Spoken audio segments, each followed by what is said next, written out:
Hi everyone. ఇదైతే Sunday mini vlog. నేను morning first coffee తాగి ఇంకా ఇంట్లో పనులు స్టార్ట్ చేశాను.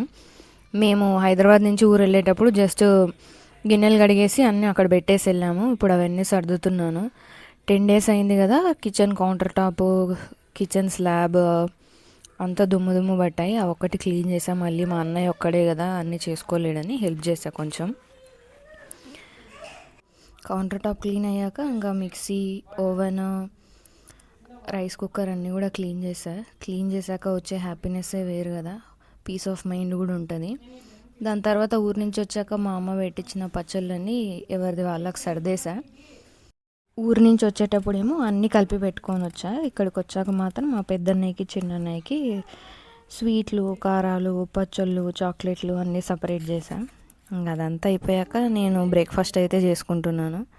పోహా చేసుకుంటున్నా. ఇంట్లో ఒకటే టమాటో ఉండే, ఇంకా ఊరి నుంచి తెచ్చుకున్న పచ్చిమిర్చి, ఇంకా ఇంట్లో ఆనియన్స్ ఎలాగో ఉంటాయి కదా ఎన్ని డేస్ అయినా, ఆనియన్స్ ఇంకా అవి తీసుకొని పోహా అయితే చేశాను.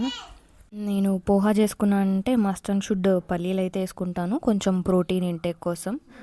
ఆ పల్లీల్ని మీకు చూపించాలని నేను పడ్డ తంటాలన్నీ ఇన్ని కాదు. లాస్ట్గా మధ్యలో ఆ గిన్నె కూడా కాల్చుకున్నాను వేడిదే. ఇంకా పోహా అయితే చేసేసుకున్నాను నేను. నా ట్రైపాడ్ ఏమో పాడైపోయింది, కానీ ఇదేమో నేను మీకు చూపించాలని నేను పడ్డ తంటాలన్నీ ఇన్ని కాదు. ఈలోపు ఆ పల్లీల్ని లైట్గా మాడగొట్టుకున్నాను. ఇంకా పోహా అయితే సోక్ చేసుకున్నాను. ఆ పోహా సోక్ చేయడం ఏమో కానీ ఆ ఫ్లోర్ మీద పెట్టేసరికి మళ్ళీ దుమ్ము పడింది. మళ్ళీ క్లీన్ చేసుకోవాలి. అంతే, మనం చేసుకునే పనులన్నీ ఇలానే ఉంటాయి అనుకొని వెంటనే క్లీన్ చేసా. మళ్ళీ సోక్ చేసి వచ్చిన తర్వాత ఆ వాటర్ పడతాయేమో అని భయం వేసి డైరెక్ట్ వెళ్ళి దాంట్లో వేసేసా. ఇంకా అది కొంచెం మెత్తగా అయ్యింది వాటర్ స్ట్రెయిన్ చేయనందుకు. ఇంకా ప్లేట్లో పెట్టుకొని తినేసా, బాగానే ఉండింది. ముందు రోజు మా అక్క కొంచెం టొమాటో పచ్చడి ఇచ్చిండే, అది పెట్టుకొని తిన్నాను. ఇంకా లంచ్కి వచ్చేసి వంకాయ కర్రీ, టొమాటో పచ్చడి అండ్ నిమ్మకాయ పచ్చడి వేసుకొని నా లంచ్ ఫినిష్ చేసి ఈవినింగ్ 5:30-6 కల్లా చిన్నన్నయ్య వాళ్ళ నుంచి పెద్దన్నయ్య వాళ్ళ ఇంటికి అయితే వచ్చేసాను. 45 minutes ఆటోలో బాగా గ్రైండ్ అయ్యి వచ్చాను. వచ్చిన ఆటో డ్రైవర్ కూడా సిటీకి కొత్త అండ్ ఆ రోడ్కి కొత్త.